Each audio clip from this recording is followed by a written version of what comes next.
The following program contains adult content and sexual themes. Viewer discretion is advised. And it contains murder. Lots and lots of murder.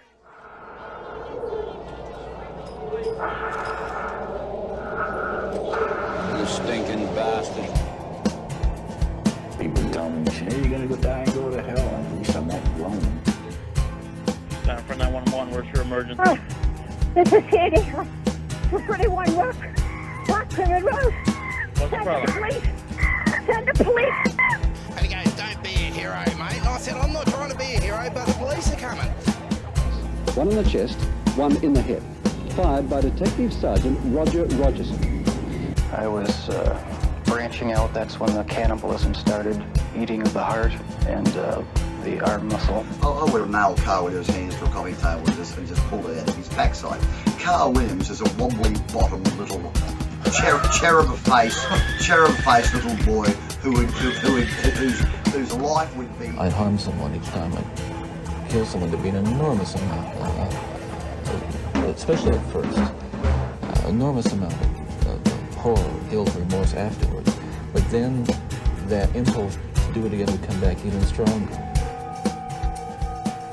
Hi, I'm Tara Sarabin. And I'm Barney Black. And we do Bloody Murder. We're a weekly true crime podcast focusing on some of the lesser known crime stories from Australia. And indeed around the globe. What will you be covering this week, Tara, Barney? Well, in 1959, Kevin Simmonds was the object of the biggest manhunt ever witnessed in New South Wales. But there is a tragic postscript to the story of this knockabout knucklebutt from the bush. Oh, okay. I like the sound of that. How about you, Tara? Well, I'm actually doing a patron request case from Jim DeGriz. It's a classic crime. With our patron setup, if you're donating more than $5 a month on one of those levels, you can actually pick a case that we will cover for you. And Jim has chosen Charlie Starkweather. Yeah, make it a murder case. Oh, well, obviously, we're not called bloody fishing, are we? No. So Starkweather was an American spree killer who killed 11 people with his 14-year-old girlfriend, Caril Anne Fugate. This was the inspiration for the movies Badlands and Natural Born Killers, amongst others. So it had a big impact on... So you're doing 50s as well? Yeah, 1950s. Hey, sit on it. Yeah, we're both doing the, was it Happy Days kind of scene? Yeah. Why was his office in a toilet? Because he was actually gross and stupid. Yeah, but he just and then Mrs. Cunningham would go and sit on his face or something, didn't he? I don't think she did that. They had more like an Earth situation, like unresolved sexual tension. But there would be some slappers who would cling to him every time he clicked. When anyone's office is in a toilet and they're twice the age of the teenagers that they're hanging out with, they're not cool. Yeah. I think Mrs. C was into it. She definitely had the hots for him. Yeah. Well, I mean, you saw her husband. He didn't seem like he'd be that hot. I can't believe you would say that about Tom Bosley. I'm talking about, in the sack. Oh, no, I went off like a firecracker. You That's think? what I hear. Yeah? Oh, yeah, Tom Bosley. Kind and generous lover? Yeah. Or just a really, really good at the jackhammer? Was it Tom Bosley? Or was that guy from Charlie's Angels? I get them mixed up. I have no idea. He was like a big, fat American dad. They kind of all blur for me. Hey, before we launch, we normally do some listener feedback. We do indeed. This is an interesting one, I thought, anyway. Moses Hernandez got me onto this. It's a video that I've put in our Facebook group, and it's about the Dewey Decimal System of death. So Thomas Hargrove, a former journalist and numbers geek, has worked out some algorithms for spotting when and where serial killers are active in the USA. I found it really, really interesting. He runs an organisation called the Murder Accountability Project that I intend to look into further. Oh, I've never heard of this. No, me either. Interesting stuff. But yeah, it's like a 4-minute video, and it basically goes into his theory and gives you examples of how he's used putting in data, essentially, to be able to figure out MOs and locations and similarities and go I think right here in Ohio, you guys have an active serial killer. And he has evidence that it's worked, that he actually put the police onto a serial killer. They ignored him, and the guy killed 7 more people. Wow. But it's definitely worth a look. Look, some people might think it's bullshit, whatever, but I thought it was pretty fascinating, and I want to look further into his whole organisation. Sure. Hey, Alison Shields said, will I never discover Barney's favourite surfing destination? Well, no, you won't, because it's a secret spot. It's my secret spot. It's your secret part of the ocean that no one else knows about. And I haven't been there since I was 14. I haven't surfed since I was 14. I don't know. know. I'm not really a surfer. Yeah, I surf. you said that you surfed. There was an episode where I was talking about... oh, yeah, I used to surf when I was a kid. But yeah. then I discovered booze and broads. He discovered titties and he gave up. I've never considered you much of a surfer dude because I grew up near Byron Bay and I was surrounded by those blonde tan fuckers and you don't really strike me the same way. Chico roll in one hand, Big M in the other. And a Violet Crumble and a Chiquito. I don't think people know what they are, except our 17% of our audience who are Australian. G'day. G'day.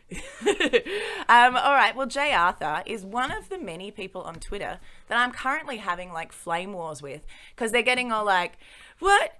It's July. It can't be cold where you are. Are you crazy? July's a summer month. And in fact, he said, like what? At Christmas, do you build snowmen out of sand and go caroling in shorts? I call bullshit on your entire hemisphere. I think, whoa! Like, I think totally... Jay Arthur deserves a smackdown. Well, I believe that he just he tried to step off. Wow, yeah. Is that what it's called? It's almost like he challenged me to a dance battle.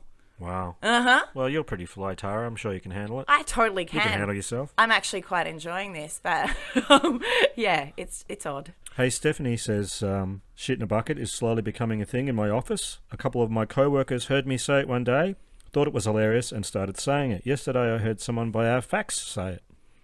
If I end up in a meeting with HR, it will be worth it. Well, if you do end up in a meeting in HR with Linda, because they're all called Linda. They are all called Linda.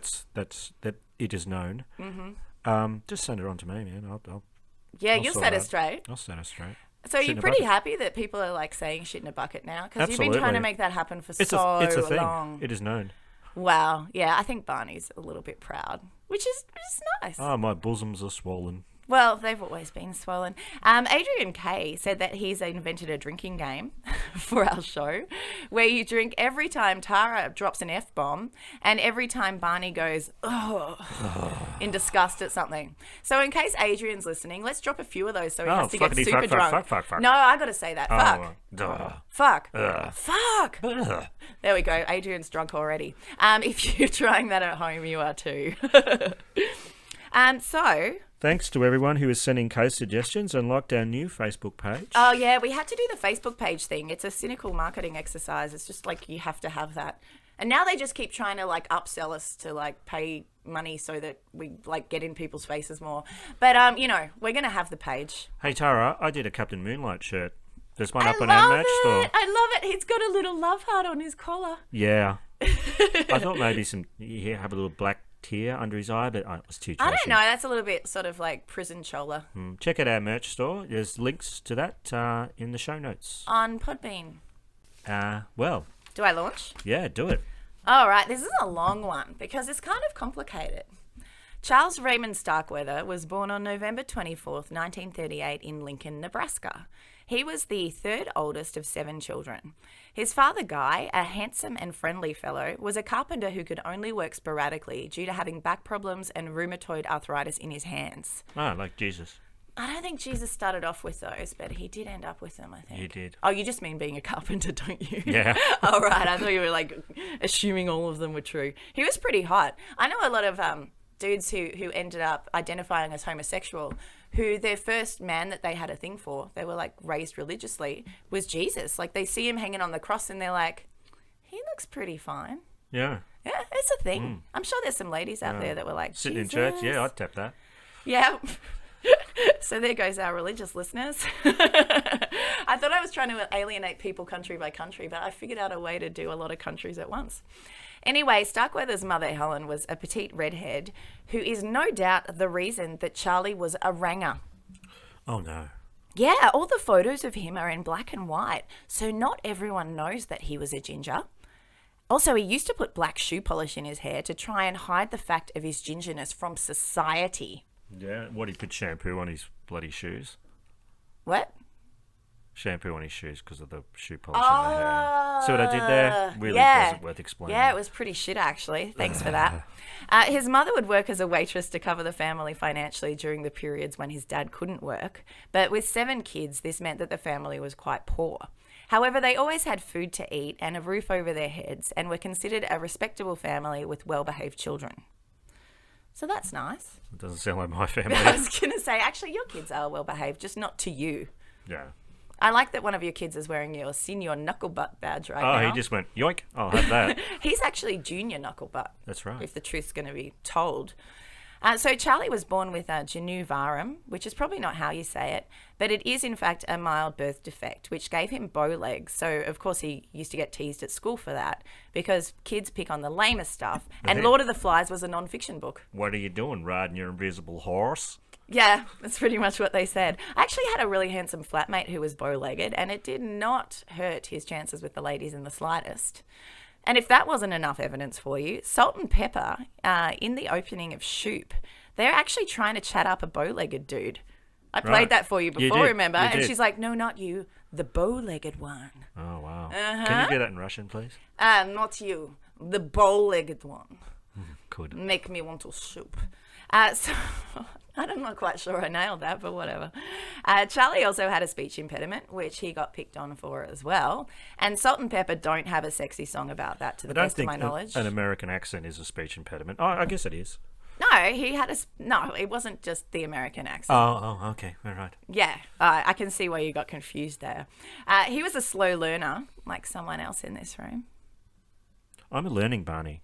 Slowly? No. Learn like a snail. Learn like a snail. At normal speed. Okay, so he wasn't a fast learner. Teachers were often calling him out for not applying himself. But it turned out that part of the problem was that he had severe myopia, which messed with his vision and meant that he couldn't read what was written on the chalkboard. And he probably read red, wet the bed. Well, mop it up with gingerbread. Yeah, he was a period head. What was the other one they do? Red hair, no luck. Red pubes, no fuck. Red hair go nowhere. It's like the one form of racism that's still okay. Except it's not okay. Is this a point where I say, I have a ginger friend? I don't have any ginger friends. You and there's do. a reason for that. Lucy Boosie is a ginger. Come on. She's a strawberry fucktard. She's not really a proper... She's a daywalker. Yeah, Chris is a daywalker too. Yeah. But they have ginger tendencies. So anyway, the one subject that Charlie did excel at was gym. He was strong and competitive athletically, and the physicality gave him an outlet for his teenage frustrations. Although only growing to 5'5", he became quite strong and began bullying those who used to bully him, which is fair enough. But then he crossed over and just became a little ginger bully himself. Is this about Tom Cruise? Actually, it might be. I bet Tom Cruise wouldn't play this guy, though, because he likes to play characters that are meant to be 6'4", and he just wears, like, stilts.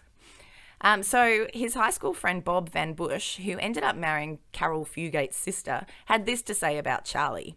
He could be the kindest person you've ever seen. He'd do anything for you if he liked you. He was a hell of a lot of fun to be around too. Everything was just one big joke to him. But he had this other side. He could be mean as hell, cruel. If he saw some poor guy on the street who was bigger than he was, better looking or better dressed, he'd try to take the poor bastard down to his size. So that must have been a full-time job because, like, everyone was bigger than him. Bring it on, Charlie. I could take him. Yeah, you just hold his head while he swiped at you and he wouldn't reach you. After seeing the movie Rebel Without a Cause, Charlie became obsessed with James Dean and started trying to do his hair the same way and dressing like him in tight blue jeans and cowboy boots. So, like, budget Jimmy Dean cosplay, essentially. Lame. He really related to his rebellious screen persona and believed, like any good superfan, that he had found a kindred spirit in him. Kind of like you and Rodney Dangerfield, hey, Barney? That's not true. I think it's true. Me and Bruce Willis. Yeah. You did actually dye your hair blonde that time. Yeah. When Bruce Willis was in The Fifth Element. And you were all like, just call me Bruce. I look pretty cool. Yeah, I remember. Yeah, it was kind of cool. Oh. That was a big fanboy moment. That was your Starkweather James Dean moment. Really? You think? Well, kind of. Is it not the same thing? Doing your hair like a celebrity? So he dropped out of school at 16 and got a job loading trucks at the Western Newspaper Union warehouse. His boss thought that he was a dumbass, saying sometimes you'd have to tell him something 2 or 3 times. Of all the employees in the warehouse, he was the dumbest man we had. It's a bit harsh. Wow. Charlie had a bone to pick with society. He didn't really see a future for himself in it other than menial jobs, poverty, and a slow, mundane slide towards death. Caril Anne Fugate was born on July 30, 1943. She was an attractive brunette who had a rebellious streak as well. How did she spell her name again? Yeah, I was going to get to that. Like, her parents couldn't spell Carol. It's spelled Caril. Caril. Isn't Carol a man's name? It can be. I believe someone in the heat of the night was called Carol O'Connor. Well, there you go. Oh, fine actor. So how weird to call a woman Carol. Yeah, it's weird. Not that she was a woman. She was a freaking child. It's like that Ian is a cat's name. Yeah, and yet some humans still get called it. I don't understand. I'll never understand. So Charlie's best bud, Bob Van Bush, see why I got into trouble with that, began dating her older sister Barbara in 1956, and the four of them would hang out together a lot. Hey, sit on it, Carol. Did they go to El's Diner? They did. They sipped milkshakes. They ate burgers. Yeah. They didn't go to the bathroom, though, because it was weird because Fonzie was always in there. Some of the things I read said that Charlie used to date Barbara before he went out with Carol, but not everything said that, so I have no idea what was actually happening. Soon after Carol turned 13, she and Charlie became an item. He was 18 at the time, so that's a bit fishy, I reckon. I mean, I know it was the 50s, but... Twice your age minus 7. No, half your age minus 7. Well, twice her age minus... Right, three times your age minus plus your pants size. 12 plus 7. Yeah, 12. And then how many toes you have plus the day you were born in the month. But you've got to take 5 off if you're a ranger. Yeah, well, he did, and that's the problem. I think we just figured it out. Yeah, nice. By the way, that was our algorithm for murder. It was, in fact, the Dewey Decimal System of bloody murder. So anyway, soon after Carol turned 13, they went out. He thought she was really clever and he treated her well. Being a 13-year-old child, she thought that he was really cool and didn't get that he was a hot mess of a volcano waiting to explode. She was thrilled that someone older was into her. He had a car and a job and liked to give her gifts. They're both kind of kids, really, the way I'm looking at it. Yeah. But I'm not young. What kind of gifts? Like teddy bears and shit, like nothing particularly great. Right. Hickeys, probably. I got my girlfriend a Nintendo Ambio, you know, those little toys, and she made me breakfast. She made you breakfast? I feel like the breakfast was good. probably less expensive, but yeah, everybody won. Or maybe did she give you like gold-plated breakfast? No, it was just, you know, poached eggs and coffee as well. That's amazing. I'm glad you brought that up. Yeah. Let's talk about it more. She made a second coffee, but it wasn't so good. Oh my God. I'm getting bored. Well, I'll press on then. Yeah, I probably should. I don't know. I thought maybe I'd just give up. The warehouse where Starkweather worked was near Carol's school, so he got to see her every day. Newspaper warehouse. Yeah, it was a newspaper warehouse. Good. Why did See, you... I learn, I listen. Oh, were you just proving that you'd listened to something that I said earlier? No, I was just saying, yeah. Right, that was helpful. Good. How? Just keep going, Tara. Well, I'd like to, Barney. Why don't you just shut up and let Tara speak? Said no one ever. Except Tara. I'm just going to say fuck, so Adrian has to take a drink. Fuckity fuck. Drink it up, Adrian. So Charlie taught Carol to drive, although she was too young to get a license. Carol actually got into an accident while driving his car, and Charlie's dad had to pay for the damages to the other car as he was part owner of the vehicle. This caused a massive fight between Charlie and his dad, which got physical, and his parents kicked him out of the house. So on the outs with his parents and working a shitty job, Carol became the centre of his universe. He'd go around telling people that they were going to get married, and for some reason, he even told his friends that he'd knocked her up. Like, I don't get how that's a good idea when you haven't. Doesn't sound helpful, does it? Well, it wasn't helpful. It actually created a lot of unnecessary drama when her parents heard about it. I mean, he's hanging out with, like, her sister's boyfriend and her sister. Like, dude, come on. Charlie got a new job as a garbage man, which was not a great financial move, but the hours meant that he could be finished work by the time Carol got out of school. We call it rubbish here. We do call it rubbish man. here. Yeah, or the dustman. I've never called it the dustman. No, you never call it the dustman? Why would I call it that? You're a bit rubbish, aren't you? Yes, I know. His Garbo route meant that he was hauling trash in some of the most exclusive neighbourhoods in Lincoln, which exacerbated his inferiority complex and highlighted the differences in lifestyle between the wealthy people and his own kind of white trash shitty life. He could see no way for himself to legitimately lead the life of power and money he was craving. So he decided, like so many others before and after him, that the only way to get what he wanted was to gangster up and take it. Yeah, things don't end well after people decide that, do they? No, they certainly don't. Lame. The day before his first murder, he was in a gas station and he wanted to buy a stuffed toy dog for Caril. Realising he didn't have enough money, he asked the attendant, Robert Colvert, if he could get it on credit and was super pissed when Robert said no. Yeah, I don't think you can buy soft toys on credit. Well, I mean, it's not like it's a necessity and you're like, hey, buddy, can you please just give me this loaf of bread on credit? Yeah. He didn't need a stuffed dog. Yeah. But apparently he did, because this is what started him off with his murdery shit. So at 3 a.m. on New Year's Day 1957, Charlie went back to the gas station that had denied him credit with a 12-gauge shotgun. Because that's how you get respect. Robert Colvert was a slight man with a pregnant wife at home. And he was manning the station by himself. Charlie bought a pack of Camel cigarettes and then drove off. Returning a few minutes later, he bought a pack of gum and then drove off again.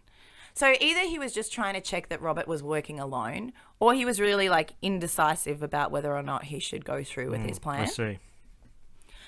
Sure that he was alone now, Charlie parked nearby, tied a bandana around the lower half of his face, and put on a hunter's cap to try to disguise himself and his ranginess. He then walked back to the station carrying the shotgun. At gunpoint, he demanded that Robert open the safe, but Robert said that only the boss knew the combination, which Charlie seemed to believe, so he had him empty the cash drawer containing about $100 into a bag. He marched him back to his car, made him drive out towards Bloody Mary's place.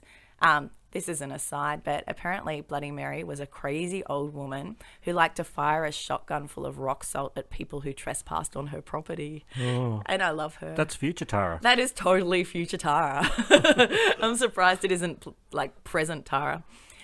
So anyway, Charlie made Robert get out of the car and then shot him twice. This is really fucking pointless. And this guy had a pregnant wife at home. So, the ripple effect of this kind of murdery violence is present here as well. But not to Charlie.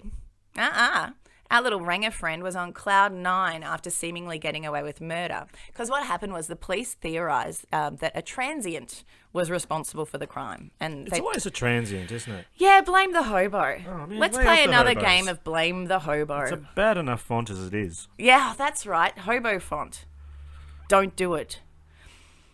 So he felt like he was a really powerful outlaw who the rules did not apply to, like the Fonz, I guess. He and Caril had some money for a brief period of time, and he didn't feel any remorse for killing Robert. He was like, hey. Sit on it. Sit on it, Robert. The next day he told Caril about the robbery, but he said that someone else had shot Robert. She seemed to realise the truth, but wasn't fazed by it. I guess that's an advantage of dating a child. Do you think Potsy and Ralph the Mouth were together? No. They did occasionally get together though, I think. I don't think so. Yeah. Well, I guess Ralph the Mouth could have talked Potsy into it, because Potsy, this is Happy Days, people. Most people are probably too young to even know what the fuck this is. But Potsy was really dumb, kind of cute. And Ralph the Mouth, you know what? He probably let him suck him off just to make him shut up. It's just do it then. Just here's my cock. Put it in your mouth. I don't want to hear you talk anymore. I'm really sorry I brought this up. I think that you're secretly glad. I think the listeners are quite sorry. Anyway, when he came down from his blood buzz and burned through the money, he was bummed out by the reality of his life. Because I guess he was being irresponsible, so he lost his job as a garbage man. He lost his job hauling rubbish. Yeah, he did. So he was unemployed. I lost my job hauling rubbish. Oh, and my landlady kicked me out. Yeah, my landlady kicked me out. Because his rent was late. Because my rent was late. And Caril's parents were doing everything they could to put a stop to their relationship because they'd heard the rumour that he knocked her up, and they weren't super impressed by that. And I lied about knocking up my 13-year-old girlfriend. So on the afternoon of January 21st, 1958, Charlie drove to Caril's white trash shitbox of a house. It had a yard with all garbage and building materials strewn all through I bet there it. were like car parts in the front yard. Oh, there's always car parts. Yeah. Or like, just like the body of a car with most of the engine and shit and taken out of possibly a it. tyre swing. Oh, I don't think they had a tyre swing. Yeah. Nah. Probably a tyre, but no swing. That distracted me. So he took a .22 rifle with him. He said he'd bought the rifle in the hopes of going hunting with Caril's stepfather, Marion Bartlett, in an effort to bond with him. According to Charlie, he said Caril's mother, Velda, told him they didn't want him seeing Caril anymore. And then they got into a loud argument, which woke Caril's 18-month-old half-sister, Betty Jean, and resulted in Velda hitting Charlie. By this point, we were all thinking it. He left, but came back soon after, because he loves leaving and coming back. It's like totally his thing, which is when Marion apparently kicked him off their property. Next, he went to a payphone, called Marion's work, and told them that Marion was sick and wouldn't be able to come in for a few days. He went back to Caril's and waited outside for her to come home from school. When he told her what had happened, she went inside and got in a fight with her mother. Hearing the argument, Charlie went back into the house as well. Shit's about to go down. He said Velda started hitting him again and yelling that he'd gotten Caril pregnant. He hit her back and then went and got the gun. When he came back into the house, Marion apparently came at Charlie with a claw hammer, so he shot him in the head. This is Charlie's version of events, I'm sure. Yeah, well, that's the problem, is sure that the no only Clarence version of claw hammer. events we actually have is Charlie's and Caril's. Yeah. That's really a problem, because I don't believe him. I don't believe any of these people. Then he claimed that Velda tried to stab him with a big knife, so he shot her in the face. And then he hit her in the head a few times with the butt of his rifle because she was trying to reach her wailing 18-month-old daughter. Because there's like a little bubby here for this. Oh, no. And you know what Charlie did next? Oh, did he kill the baby? Well, first he hit baby Betty Jean with the rifle of the butt. The butt of the rifle. Yeah. The butt of your... The butt of my brain. Here's Charlie's account of what transpired next. It's not good. I picked up that knife and the old lady... I picked up the knife that the old lady had, started to walk into the bedroom, and the little girl kept yelling, because you'd fucking hit her. And I told her to shut up, and I started to walk again. He told the baby to shut up. He told the baby to shut up. That usually works, right? Must have been a bad baby if it didn't shut up when he told it to. I just turned around and threw the kitchen knife I had at her. They said it hit her in the throat, but I thought I hit her in the chest. At the baby? Yes. Ugh. He threw the knife at the baby and killed it. Is that one of the grossest things you've heard? That's awful. Yeah, it's really sad. God. He's still going now. I went on into the bedroom. Mr. Bartlett was moving around, so I tried to stab him in the throat, but the knife wouldn't go in, and I just hit the top part of it with my hand, and then it went in. Ugh. So, James Dean wept. I mean, seriously. There would have been a hell of a lot of blood. Oh, fuck yeah. And I bet James Dean is just like, don't associate this guy with me. He's fucked. It's hard to know for sure what role Caril played in the slaughter of her family or how she reacted at the time. She later said that she'd broken up with Charlie before this shit went down. But she said a lot of things to make herself look innocent after the fact, so it is difficult to know. There were no cameras. What we do know for sure is that Velda's body was dragged to their old outhouse and shoved into the toilet hole. Oh. I know. So what is that? It's adding insult to injury to the max. Baby Betty Jean was put in a box and taken to the outhouse too. Marion's body was dumped on the floor of the chicken coop. Charlie and Caril cleaned up the blood inside the house and hung out all night eating potato chips and drinking Pepsi. Crisps. What flavour chips? Not salt and vinegar, because these guys are pretty evil. They're awful. Wouldn't this make an amazing Pepsi ad? Like, directed by Tarantino? Very controversial. Oh, yeah. I Cool can hear for the Steelers kids. Wheel playing in the background. What, like Sweet Home Alabama? Is that what No, you... Steelers Wheel. I don't know what you're talking about. Reservoir Dogs, where the ear gets cut off. Yeah. Okay. Stuck in the middle with you. Yeah. That's more like it. So they hung out at the place for nearly a week, with the corpses of Caril's family rotting in the backyard. Wow, they say romance is dead. Yeah, but they're clearly wrong. Many visitors stopped by the property during this time. To deter them, Caril put a note on the front door that said, "Stay away, everybody is sick with the flu." And flu spelled F-L-U-E because she's a kid. I remember that in Badlands. Yeah. Although suspicions were aroused by this story, the police weren't called in until Caril refused to let her grandmother Pansy into the house. Sidebar, Tara. Yes? Pansy? Pansy was her grandmother's name. That's a very pretty name for a grandma. I guess it is. I think it's short for Pansifer. Pansifer? Panzalina. Oh, that's better, actually. Panzabeth. Sure that she had Charlie inside with her, Pansy went to the cops and they came by the property. But by then the house was empty, so the police were satisfied that nothing untoward was going on. Her sister Barbara's husband Bob, who's like a mate of Charlie's, demanded that the police search the entire property, but they refused. So he and his brother searched the yard himself. Bob Twelvey Bush, or whatever his name was. What's his? It was Bob Van Buren or something. No. Bob Van Bush. Oh, yeah, there you go. That was amazing teamwork. It wasn't it? We should be involved in some kind of feats of intellect as a team because we would totally win that. I can shit. barely string a sentence together. That's not. You can barely string a sentence together. That was perfect. Oh. It was like point proven, you know. Fuck you, Tara. For fuck's sake, I was agreeing with you this time. Oh. It hardly ever happens. You probably don't recognise it, right? Okay, then. You're welcome. All right. So anyway, when they found the dead bodies in the outhouse and the chicken coop, the police finally started taking this shit seriously. By this time, Charlie and Caril had taken their shit show on the road, but they knew they couldn't get far in Charlie's crappy car. 72-year-old August Meyer was a kind old man and Starkweather family friend who had known Charlie since he was a kid. He lived on a farm 20 miles outside Lincoln, where Charlie used to go hunting. On the 27th of January, they drove around and went out to August's farm, but their car got bogged in the mud on the dirt track leading to his place. They walked the rest of the way, and when they got to the house, Charlie shot August in the head. Isn't that a nice way to greet an old family friend? No, that doesn't seem right. What was the motive behind that? Anyone that he kind of came in contact with, he pretty much killed. Yeah, right. He's not really having a really interesting premise and thought process behind what's going on. Yeah. He's just sort of acting instinctively and thinking that he's a badass. Well, he just killed an entire family, so I guess what's one more? Well, I guess that he didn't want cops to be able to speak to this person and be like, oh yes, I have seen them. They were heading this way or something. I think he was just covering his ass.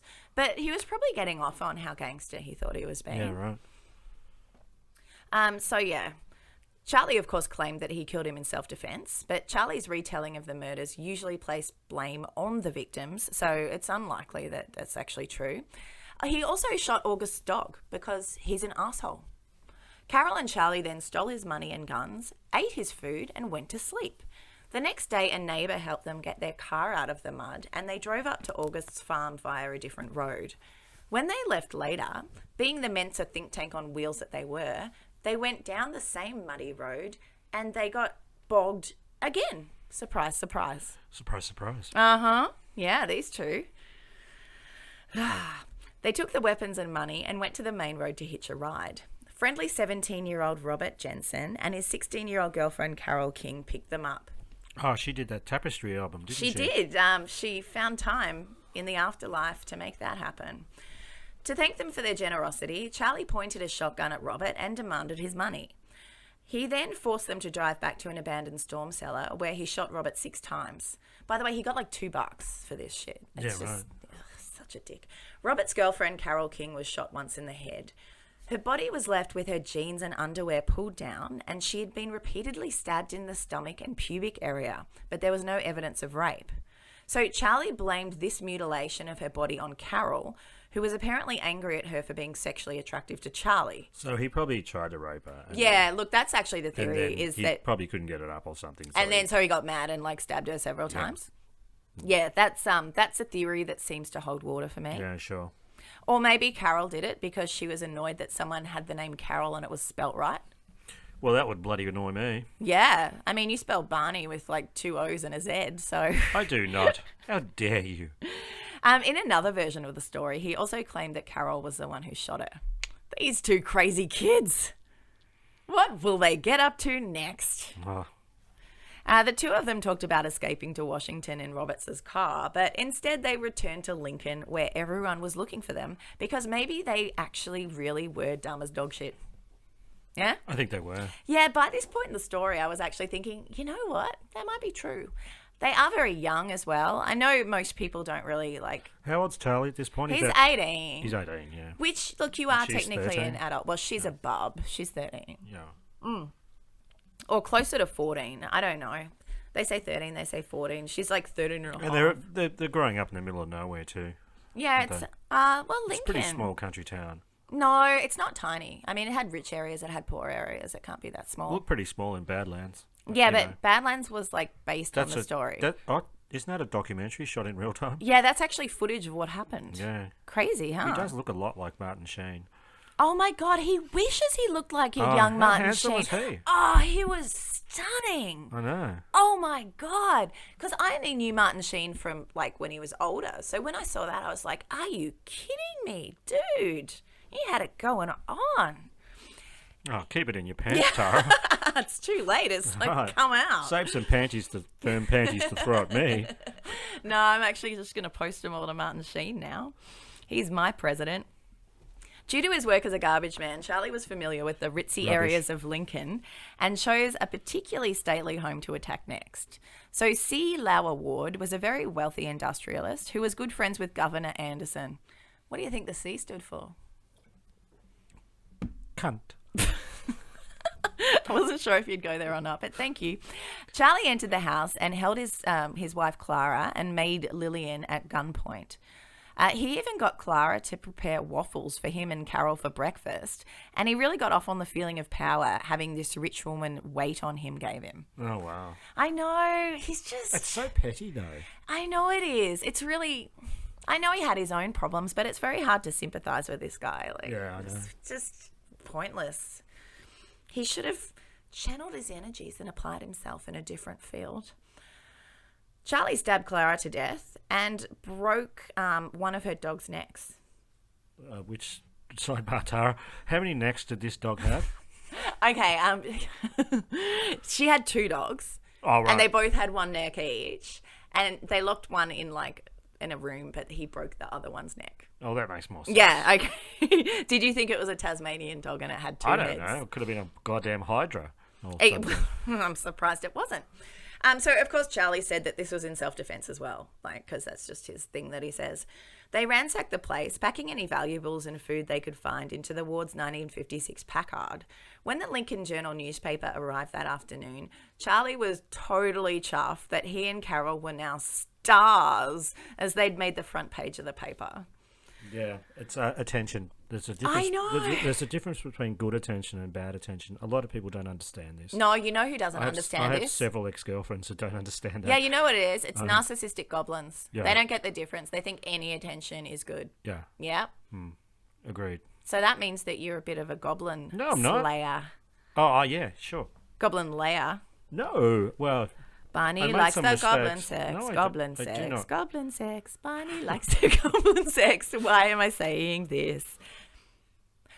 So, yeah, they're stars, baby. Later that evening, when C. Lower Ward came home, Charlie shot him in the face. They both tied the maid Lillian to the bed, and one of them stabbed her to death, but they both claimed, like, Charlie said Carol did it, Carol said Charlie did it, you know, the usual. When the bodies were discovered the next day, the governor called out the National Guard and sealed off the city, patrolling the streets with machine guns, searching for the bloodthirsty teens. The FBI became involved, and a $1,000 reward was offered by the mayor. Oh, the G-men. Get the G-men involved. You know the G stands for government. You know that, don't you? I thought it stood for G-spot. What does the G stand for in G-spot? Government. The 2 tried to hide out at Carol's parents' place, which was a super brainiac move. And they'll tax anything, won't they? They're taxing all our bits. I've got 12 in my bottom, apparently. Batteries aren't the same as G-spots, dude. Oh. They're like, what are the big ones called? Like D batteries? Yeah. Like car batteries, 12 car batteries up your butt. So anyway, they went to go back to Caril's parents' house because they're fucking stupid. Well, that seems like a great place to hide out. I'd never think of looking for us here. I know, the newspaper talked about those murders, like, seriously. Anyway, they decided to head west towards Washington State. They drove all night and crossed over into Wyoming the next morning. They only did this because they went to Caril's parents' house and there were, like, lights on and there were people there. And they were like, oh, shit, I guess we can't go. Wow. Even their thick skulls realised, though, that authorities must be looking out for the Woods car, which they stole. So they were on the hunt for another vehicle. This is when travelling shoe salesman Merle Colson had the misfortune of crossing their path. He was asleep in his Buick on the side of the highway when Charlie woke him up and told him that they were going to trade cars. Merle's lack of enthusiasm for the idea resulted in Charlie shooting him several times. Though he did sell a sweet pair of hush puppies to him. Yep, that was the lucky side effect. Or Adidas, maybe. Pretty fly. I don't think any of those were around then. Charlie later blamed Caril for this one too. He tended to blame Caril for, well, a lot of shit, but also all the murders that he couldn't bullshit his way into trying to make look like self-defense. He blamed her for all of those. Not sure. He didn't blame her for the dog ones, but that was probably just an oversight. That dog with two necks. Caril broke one of their necks and Charlie broke the... With Merle dead in the passenger seat, Caril jumped in the back and Charlie got into the driver's seat and started the car. He was unfamiliar with how to release the emergency brake on the Buick, and so he sat there sweating bullets with his dick in his hand for several minutes while he tried to work it out. A young geologist figured they were having car trouble and offered them some help, because this was the 1950s and most people didn't realise how dark and evil the world really was yet. Hey, sit on it. Charlie pointed the gun at him and he probably figured he was as fucked as the dead guy in the front seat, but luckily for him, William Romner, a deputy sheriff, happened upon the scene. Wow. Yeah, I know, timing. And this guy ran off. He's like, I'm just a geologist, don't shoot me. Caril got out of the car. Yeah, those rock doctors, gutless, aren't they? I don't know, they're friendly. They offer to help you with your car trouble. Oh, yeah. So Caril ran over crying to the officer going Charlie's killed a man, which was a total understatement, right? Charlie ran back to the Packard and drove off at lightning speed. Roma ordered a roadblock and took off after Charlie. More police joined in the chase as they tried to catch up to him. Oh, a car chase. I love a good car chase. I know you don't care for them. I think it's boring, but okay. They're just cars, whatever. French Connection? Yeah, particularly. Ronin? No, I don't care. John Wick did it okay because there was lots of shiny stuff, but UFC. I love UFC, right? Love that. Car chase, whatever. Guys punching each other doesn't really do it for me, but I like a car chase. Different strokes for different folks, clearly. Anyway, they were going over 100 miles an hour. It was a pretty fast car chase for those of you who give a shit, unlike me.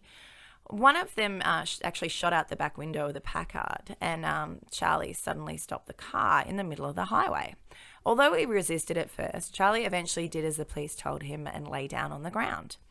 It turns out that Charlie came to an abrupt halt because a piece of flying glass from the broken window had cut his head and he thought that he'd been shot. One of the officers who arrested him said in disgust, "He thought he was bleeding to death. That's why he stopped. That's the kind of yellow son of a bitch he is." You like that? I did. Now do it in Russian. No, I think that's inappropriate. Damn. Charlie and Caril were extradited to Nebraska at the end of January in 1958. Charlie got to pick if he got done in Wyoming or Nebraska, so he picked Nebraska. Caril's story was that she was Charlie's hostage and she went along with him because he'd threatened to kill her family if she didn't. The problem with this is that even if she wasn't involved in the murder of her family, she must have figured something was up when they disappeared entirely for several days without giving her a reason, while she and Charlie just hung out at her place eating it doesn't chips. make sense. Yeah. Also, it was mentioned in the article on the front page of the newspaper that they got when they were at the Ward's place. And Caril even put herself at the scene in some of her retellings of the story. So, I don't know. Look, there are a lot of people who believe she's completely innocent, but the facts don't exactly line up, at least not the ones that I have seen. So she and Charlie were both charged with first-degree murder. and also murder while committing a robbery, and both were to be tried as adults. Charlie's lawyers tried to get him to go along with an insanity plea to avoid the death penalty, but he was too much of an arrogant asshat to do so. He preferred the reputation that came from being a cold-blooded killer to the rep that came from being considered crazy. Because, you know, it's just a short man syndrome ranger when you come down to it. Well, he must have known the death penalty would be on the table if he. It was actually on the table in both areas, but the guy. They can't execute someone who's mentally ill, though. Right. Yeah. Well, that's completely. Yeah. I mean, it happens all the time, of course. Yeah. We know that. I don't know. He just thought he was so cool. Like, he just wanted to seem cool. Oh. This guy, like, the whole time, that's kind of his thing. So he initially said that Caril had nothing to do with the murders, but later changed his tune when he realised that she was playing the victim and saying that he'd kidnapped her. I've got a quote from him. "She could have escaped any time she wanted," he said. "I left her alone lots of times. Sometimes when I would go in and get hamburgers, she would be sitting in the car with all the guns. There would have been nothing to stop her from running away." Charlie was found guilty of the murder of Robert Jensen, which was the only one he was tried for. I guess once you've got him for one, just do him. Was that the shoe salesman guy? Robert Jensen. I actually think that that's the guy in the service station. But he killed two guys called Robert. So just give me a second. It might have been that wealthy industrialist, I think. Oh, okay. No, Robert Jensen was the one that picked him up in the car. Oh, yeah. Yeah. Of course, with the other Caril. Yeah. Look, I'm not entirely sure of the reasoning behind only trying him for one thing. I guess if they tried him for everything when he's going to be executed anyway, because he was sentenced to death. It's a lot of cost to the state. Yeah, like unnecessary cost, because they're gonna fry his little ass. He was electrocuted in the electric chair and executed as well on June 25th in 1959. He was electrocuted. He was hung and given a lethal injection in the electric chair. In 1959 on July 25th. That sounds like a fun morning. Well, yeah, for some people it probably was. They always do it first thing in the morning, don't they? Yeah, they seem to. I guess you don't want to sit around all day waiting to die. But I don't imagine that they do that because they want to please the killer. I don't imagine you get much sleep knowing you're going to be dead the next day. I mean, some countries they do it by surprise. So you just don't know when it's going to be. Look, I think that's probably a good idea if someone is genuinely guilty of a heinous crime. I mean, make them feel like shit. I'm okay with it. I would much rather be executed in the late afternoon. Oh, only if I could sleep in during the day. I want some coffee and some... Maybe smoke some weed. Bang up breakfast, smoke some weed. Watch some true crime. Some Snapped, maybe. That's my current favourite. It is, isn't it? I should probably finish this story, though. Oh, sorry. Don't you think? As Caril's defence wasn't very credible, she was also found guilty and given a life sentence instead of the death penalty due to the fact that she was an embryo. Yeah, 13. She was released on parole in June 1976 after serving 17 and a half years. She ended up settling in Lansing, Michigan, where she changed her name and worked as a janitor at a hospital. She married Frederick Clare. She changed her name to Bitch Killer. Yeah, fucking bitch killer. Oh, right. Yeah, she's changed her name to Caril spelt properly. Yeah. And worked in a hospital. Was her last name spelt properly? Yeah, Caril. No, but her first name was actually spelt properly. Oh. She married a dude in 2007, and they were living in Ohio. She married the dude? I want to marry the dude. No, you wouldn't marry her. She's too weird. And they drank White Russians, and they lived happily ever after. No, they didn't, because she was seriously injured, and her husband was killed in a car crash in 2013. Oh. Yeah. I read that Caril and Charlie never had sex. Like, not everyone's saying this, but there are some articles and, like, some books, in fact. Apparently, she was examined after they were caught and her hymen was still intact. But that doesn't mean that they didn't have sex. Maybe he just had an unusually small penis. Oh, well, a lot of rangers do. And maybe they were both super into anal. Who knows? Well, you know. Or maybe the old proverb, the ancient proverb is indeed true. Red hair, no luck. Red pubes, no fuck. Yeah, well, that is an ancient proverb, and there's a lot of truth to that. Red hair go nowhere. Oh my God! Wow. Sorry, redheaded people. We don't actually story. hate you. In case people don't know, Barney almost exclusively goes out with redheaded women. By the way, I really do dig the redhead. Yeah, I know. You got a taste for blood orange. Yeah. I went out with a dark-haired lady once. It didn't work out. Yeah, I'm sure she was terrible. She was. Hey, would you like to hear my story? I would indeed. About Kevin. Kevin? Hang on. Isn't that your son that's not around anymore? Yeah, that's right. We don't talk about Kevin.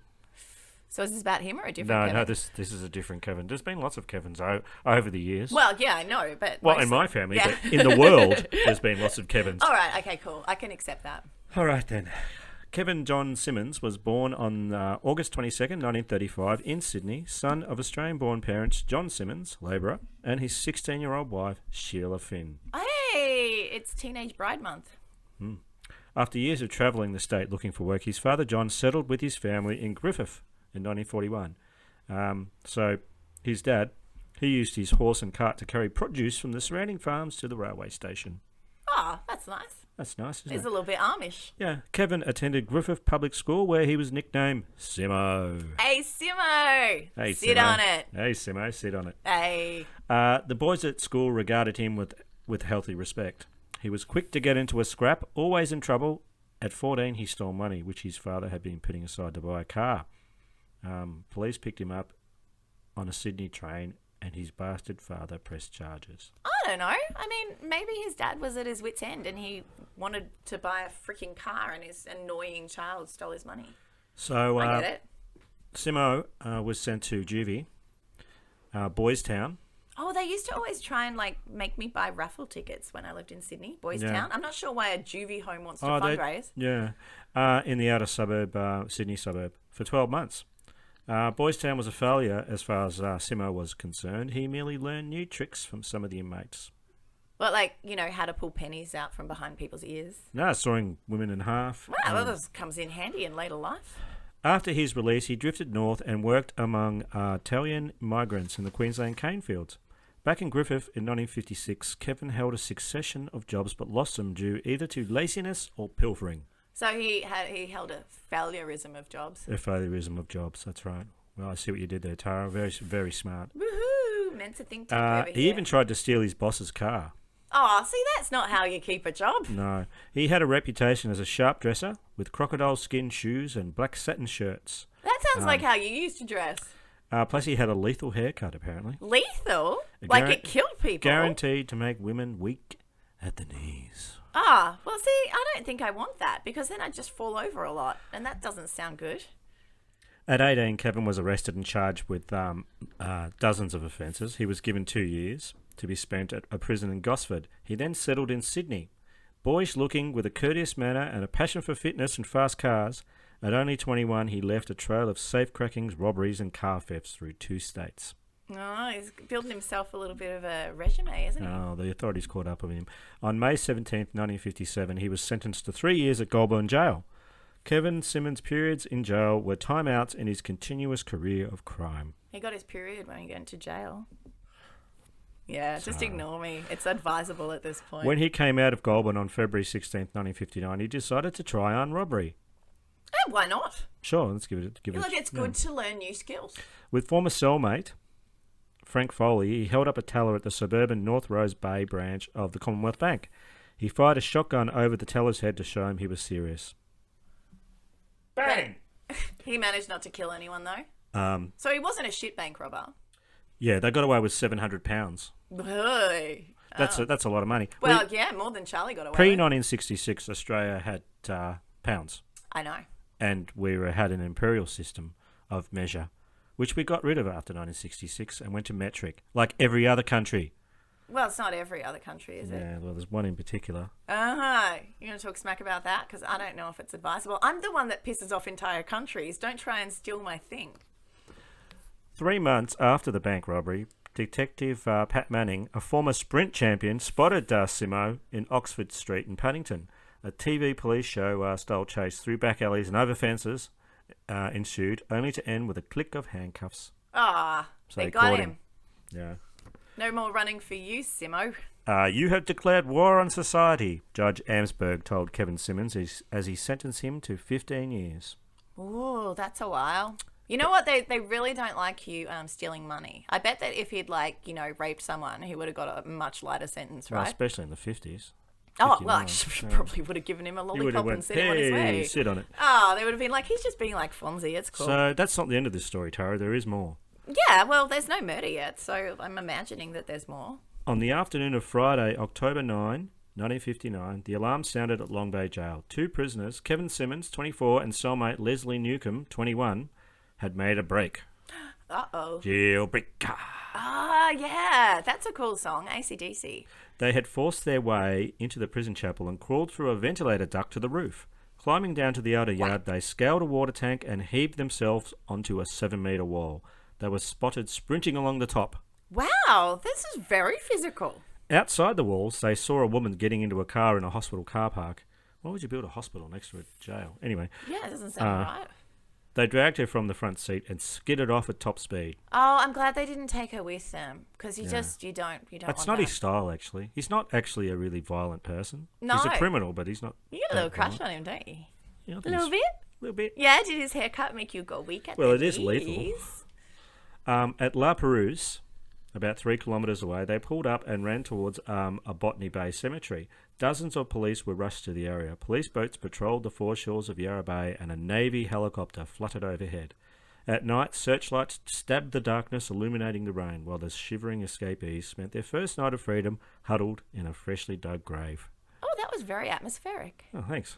On Sunday, 2 days after their escape, a reward of £1,000 was offered for information leading to their arrest. That's a lot of money back then. That's a lot of pounds. Yeah, that's a lot of milkshakes at Al's Diner.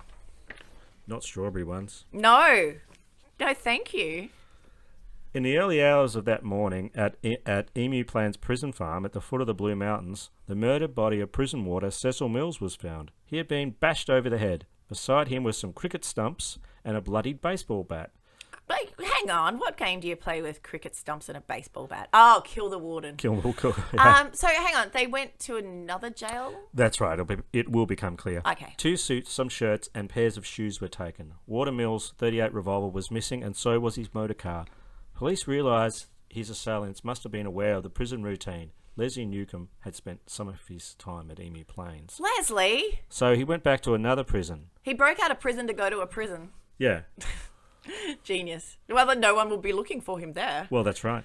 What became the most extensive search in the history of New South Wales Police Force now began. Roadblocks were set up around Sydney and a watch was kept on a Victorian border. Everyone who had known either of the escapees was brought in and grilled. Apparently this was really big news at the time. Well, it would be because they're on the lam. If you were alive in 1959 in Australia, you would know about this case because it was everywhere. I was alive. I am an 800-year-old vampire. Yeah, right. Yeah, you're showing your age. Showing my maturity, that's for fucking sure. At Long Bay Jail, 5 warders were reprimanded for the escape.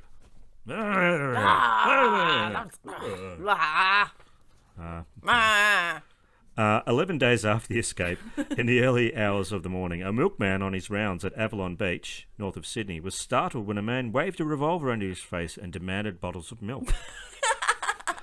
He's a milk robber. Well, Simo was a non-smoker and a non-drinker, and his excessive fondness of milk was his trademark. Oh my God, like those guys, those creepy family from It's Always Sunny in Philadelphia who drink milk. Yeah, that's right. He told the milkman the police would never take him alive. Yep, not after I drink all my milk. It gives me my power. You'll never take me alive. My bones and teeth are too strong. That's right. No osteoporosis for me. The area was promptly sealed off. Police patrolled the foreshores of Pittwater, where early last century runaway convicts from Sydney lived in caves and forests. Did you know that? I didn't know that. Pittwater. That's not a very inviting name. Exactly 2 weeks after the breakout from Long Bay Jail, shortly after 9 p.m, Leslie Newcomb was stopped in Oxford Street, Paddington. He had just stolen a motor car and its owner promptly contacted the police. So Leslie was charged with the murder of warder Cecil Mills. He was also charged with escaping, breaking and entering, and the illegal use of 6 motor vehicles, being that he didn't own them, I guess. And they managed to figure out which ones he took. Okay. Yeah. An exceedingly nervous Newcomb claimed that he did not hit the water over the head. At his trial, he implied it was Simmonds who had hit Cecil Mills. He implied, so he subtly kind of went, it wasn't me. Yeah. Maybe the other guy did it. Don't do your Shaggy thing, please. My Shaggy thing? I wasn't doing it. No, I wasn't always going bringing to. up Shaggy and Snooky for some reason. Oh my God, you're the Snooky addict, motherfucker. No way. Yes, way. Sit on it, Tara. Hey. Hey. Newcomb also explained how the pair had eluded the police in the early days following their escape. They had made their way to the Sydney showgrounds. Some 60,000 corn bags were stacked in the big pavilion. In the middle of this pile, they carefully rearranged the bag into a tight little cubby hole, 2 metres square. Oh, they had a corn cubby. Yeah, a little love, Dan. Oh, they made the corn pop. They did. With their Indeed. heart love. It had taken them hours to rearrange the bags to appear undisturbed. It became their home for a whole week, except for food forays at night. Oh, no, when they went out and got more milk. Yeah. During part of that week, thousands of spectators flocked to the showground for an army tattoo. Now, they didn't all get a tattoo. They all got the tattoo of the army. That would be a large tattoo. An army tattoo, Tara, is like when they do all this marching and shit. I know. And people watch it. I know. I'm an 800-year-old vampire. I know things. You know nothing. I know nothing. The public were developing a sneaking regard for Simo. It would grow in the weeks that followed. In some quarters, he would even gain the status of a folk hero and the like of Ned Kelly. Well, I find that a bit weird because, like, he helped kill someone, and they're still like, Simo. So he's been on the run for about you a month. milk-loving bastard. You milk-loving bastard. So it's been about a month now. He's been on the run. Mm-hmm. So schoolgirls confessed he had replaced Elvis as the subject of their teenage dreams. Oh, well, that's not a good idea. I mean, Elvis had his issues, but he wasn't like a lactose-addicted murderer. Oh, Simo. Oh, Simo, come pour milk all over me. Housewives left bottles of milk on their doorsteps after it was reported to be his favourite drink. They were trying to attract him by leaving out milk. Oh, Simo, I'll leave milk out for you. I want to see your lethal haircut. But the police were determined that this young hood from the bush would not make fools of them. Hey, so the cops must be getting really pissed by this point, right? Yeah. Right, okay. By this time, there were more than 300 police armed with Winchester carbines and submachine guns, plus sniffer dogs. Cadaver dog. Do, do, do, do, do. No, you've just ruined the thing I was going to do later. You can just fucking edit the things out I say. I mean, you have power here. I do. Yeah, but you're lazy. It's complicated. Hey, you know what I could do? I could just edit you out completely. Yes, you should just edit me out completely. What did you think of that, Tara? You weren't in it. How about that? It was the best episode I've ever heard. I love the Barney-only show. Really? Yeah, I'm your number one fan. And by the way, I'm going to Kathy Bates your ankles, motherfucker. Hey, there's going to be no one in my show that's going to say, stop talking about Snooki. I'll just talk about fucking Snooki whenever I like. The whole thing's about Snooki. You just touch yourself and talk about Snooki again. I will. Case file who? Hey, do you want to hear this? I'd like you more if you look more like Snooki. On November 5... I'd like you more if you were nothing like you. Ku-ring-gai Chase Park Ranger Green and his mate were driving along a bush track in their utility when they spotted a clod of earth fly into the air from an old gravel pit. They went to investigate and came face to face with a naked man, covered in grime and waving a pistol at them. Sounds like my Friday night. The man said he was Kevin Simmonds. He was digging a hole in which to hide a caravan that he planned to steal and use as a hideout. That's going to be one big hole.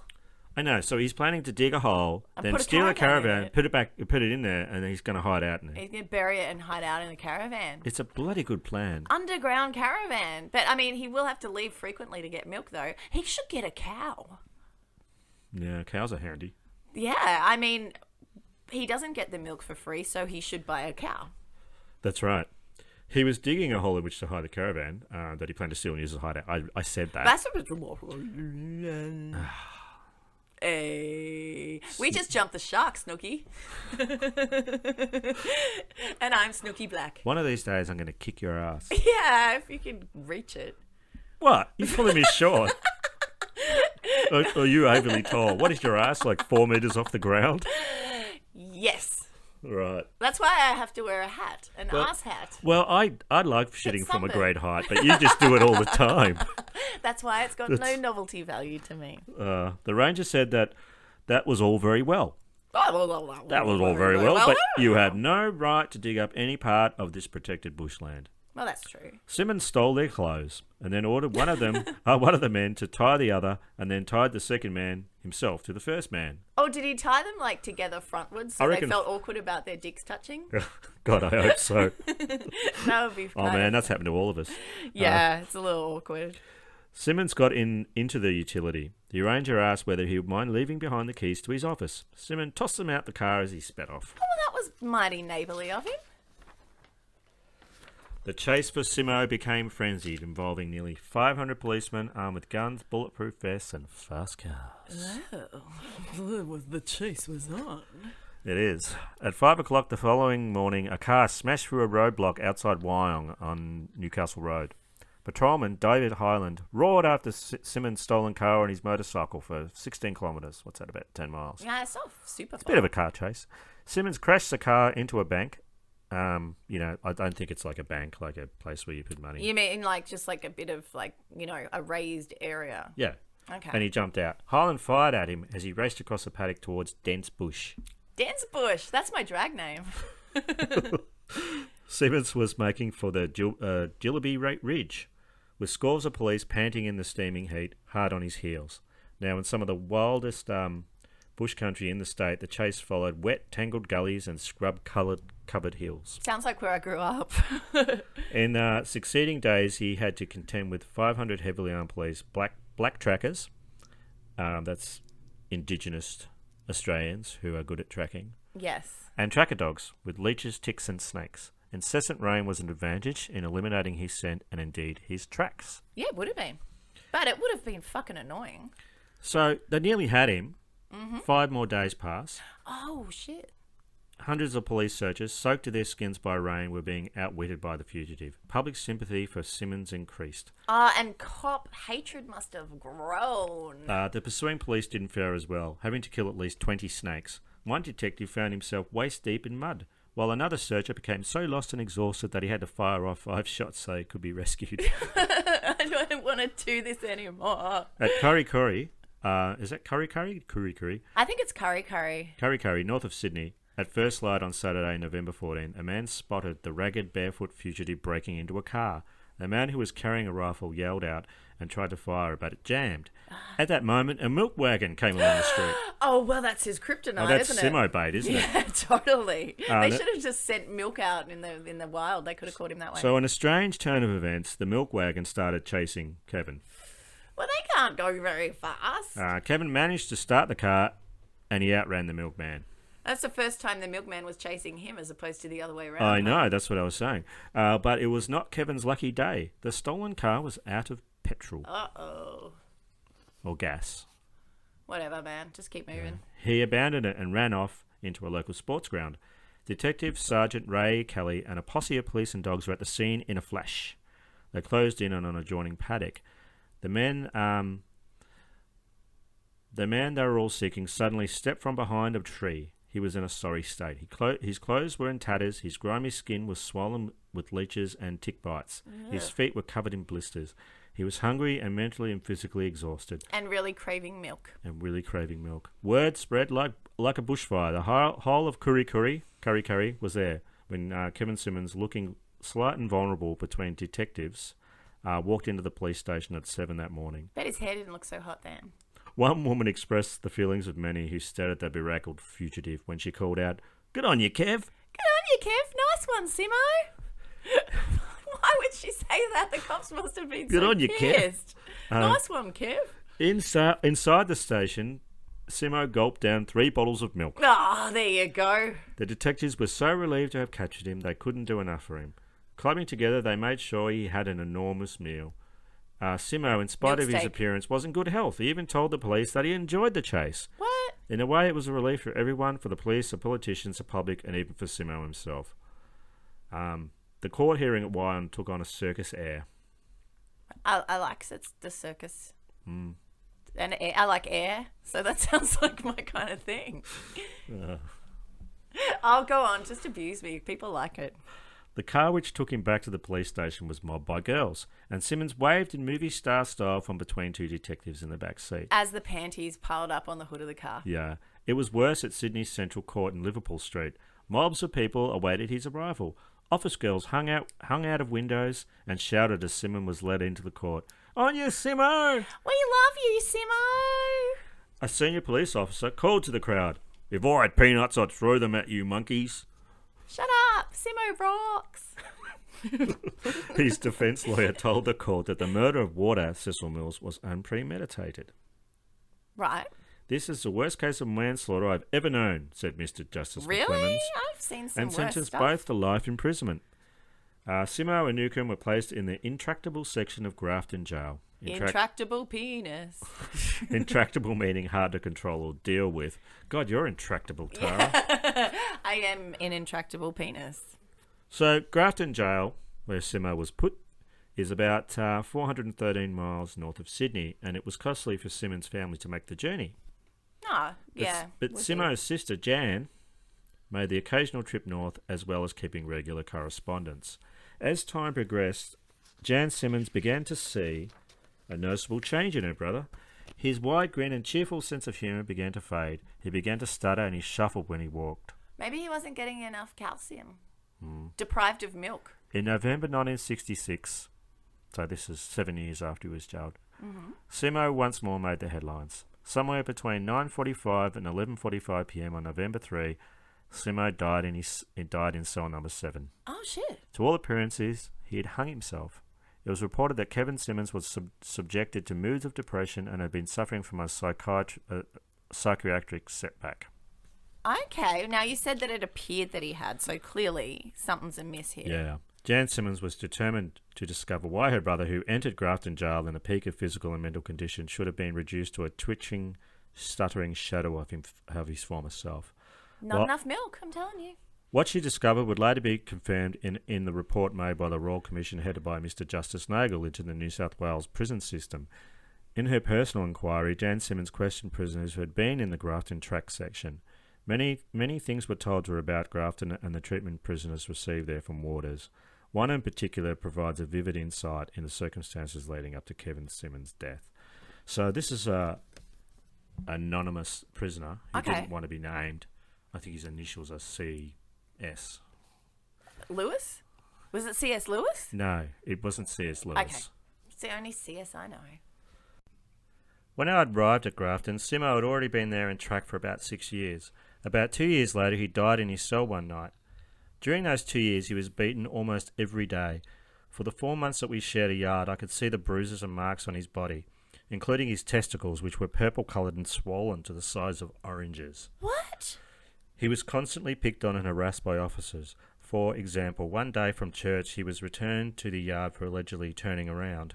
We were paraded to the shower, and on the way, the Deputy Governor grabbed Simo out of the march and smashed his head against the railings. Oh, shit. All the Deputy Governor said was, "You fucking bastard, I will teach you to talk in church." He hit his head at least a dozen times, pretty hard blows, and his throat was badly marked and he was choking and gagging. Oh. That evening he received an extra special beating. I do not know who the officers were, but I could identify the noise coming from Kevin's cell. It lasted for about 5 minutes, baton blows, slaps, etc. I could recognise Kevin's voice shouting, "Leave me alone, don't hit me no more," or words something like that. His mental condition began to deteriorate. His speech began to ramble and become incoherent. As this progressed, the officers seemed to pick on him even more. A few days before his death, I noticed burn marks all over his arms. They were small red blisters resembling cigarette burns. Simo did not smoke. He tried to keep his arms covered at the shower, but I was able to see them. At this stage, we could hear him being beaten almost every night. He refused to discuss what was happening to him. I asked him a number of times, but he would just look terrified. At this stage, he found it difficult to walk because of the state of his testicles. Oh, God. On the day he died, I heard him being beaten about 4:30 p.m. It was a fairly severe beating. It lasted for about 5 minutes, mostly baton blows. After that, there was complete silence. I never saw him again. The guards told me something like, "Watch what you say," and I knew what they meant by that. Oh my God! So he was injured everywhere, but probably head injuries as well. Well, he did. He killed a prison guard. Right. So what are the prison guards going to do? Oh man! Wow, they're going to make him suffer. Really harsh. So yeah, he got 6 years of this. Shit! It's just awful.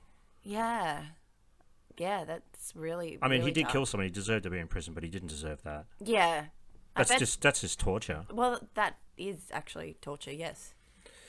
Leslie Newcomb wrote a book in 1979 about... That's the guy he escaped with, right? Yeah, yeah. About that whole experience. As did Simo's sister, Jan Simmonds. She wrote a book in 1980, and she called her book For Simo. Oh, For Simo. Yeah. So, was there any sort of like ramifications for this, and for them like faking his suicide? No one got charged for it, but there was a royal commission into prison cruelty after that. And Okay. they shook the system up a lot after that, yeah. Well, I would hope so. That's really fucked. No. I know we don't normally empathise with murderers, but that's just really intense. Yeah. Yeah, yuck. So I keep picturing these really swollen testicles now, and it's disturbing me. Do you want to see some normal size ones? Would that make you feel better? Well, aren't yours, huge? Yeah, no, mine aren't normal size. Oh, but you can show me someone else's. I'd have to look it up. Gonna Google something. I'll just Google that. Hey, I think it's time for an Aussie Az. What do you think? Yeah, usually when I feel sad and dark, it's time for an Aussie Az. All right, time for an Aussie Az. These are tales of criminal stupidity with a quintessentially Australian flavour. So Harrison Williams, 26, was on a boating excursion with friends off the coast of Western Australia when they came across a dead whale. One of me mates thought it'd be pretty funny if I surfed the whale, so I just did it, Williams told the Seven Network. He launched himself into the water and then clambered onto the rotting carcass. But his friend's mirth quickly turned to horror when they noticed all the sharks swimming around the whale, feasting on its flesh. "Hazza, there's sharks there! Come back!" screamed one of his friends in a video of the bizarre scene. That's on YouTube too, so you can have a look at this. Those sharks are huge They too. were really big. Several tiger sharks and at least one great white shark were seen feeding on the carcass and swimming around while he's doing this. Williams said he'd seen the sharks, including the great white, before he jumped in, but that didn't put him off taking the leap. What a butt nugget. He was too busy chomping on the whale, so it wasn't too bad, he told the Seven Network. But not everyone was impressed. The Department of Fisheries said his behaviour was risky and irresponsible, and Williams' parents were none too pleased. "Well, me mum thinks I'm an idiot, and Dad's not too proud either," he said. He said he now agrees with their assessment and is pretty grateful to still be alive. Authorities say that because the whale was dead and Williams didn't remove any part of it, he won't be fined for his actions. The carcass actually then washed up on a beach, and the authorities had to close the beach and two others nearby. Did they blow it up? No, they didn't. Oh, that's good Did footage they explode too. it? No, but there were sharks in the area because the whale washed up. So all the sharks were like, "No, where'd my dinner go?" Williams, meanwhile, says he won't be trying any similar stunts again. "Well, I've done it," he said. "Don't need to do it again." I wish he would. What a knucklehead. Seriously, sharks. Don't fuck with sharks, mate. They will bite you. Yeah, absolutely. So, yeah. Aussie Az, mate. Aussie Az. Nice one, Tara. Hey, this show was brought to us. By our beautiful patrons. Wasn't brought to us. Let me it try that again. I don't know. It was brought to you guys. Hey, this show was brought to you by our patrons. We want to name them. And the opposite of shame them. We want to name them and celebrate them. Sean, it went off while I was cleaning at Whelan. Kelly, if the gloves don't fit, you must acquit Brighton. David, my dirty pillows are beanbags. Jim, say hello to my little friend, DeGriz. Manners, you don't want to spray my bedroom with luminol. Kinnan, bring out the GIMP 10. Frankie, I wear brown panties for a reason. Jay Sakara. Oh, she's going to hate that. Ab, Black Widow, hate. Holly, cadaver dog. Do do do do do. Cadaver dog. Andrew. Do, do, do, do. If you'd like to support us, visit our Podbean page and click on the Patreon button. There are some sweet, sweet benefits to be had. There's also a link to our merch store. There's a new Captain Moonlight shirt there now. You There can get on a is. mug. And we got some mugs, and they look Oh, awesome. they're so big. We'll put some photos up It there. was really exciting, actually. They're really cool. You could have, I don't know, so much coffee in one of those fuckers. So all of those links are in the show notes. They if you are wanna do that. indeed. So I guess the only thing to say now is I've been Barney Black. Well, I was you earlier, but now I'm Tara Saraban. And we just did some bloody murder. Please don't forget to review us on iTunes. And of course, rate and subscribe. It really helps us grow.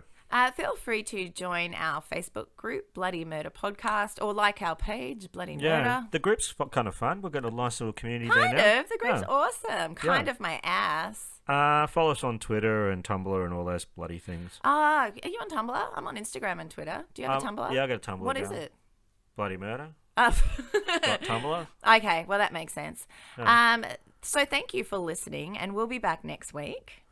Goodbye and adios. And keep kicking against the pricks.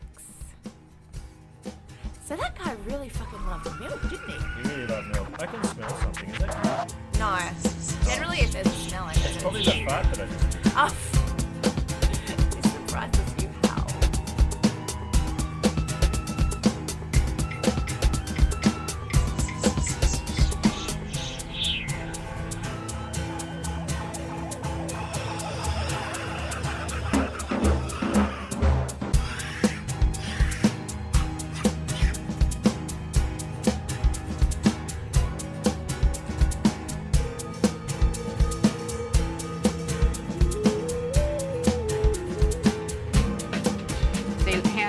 They had the intercom on in the room, and they kept lying that it wasn't on, and they were using sonic pressure on my head since 1997.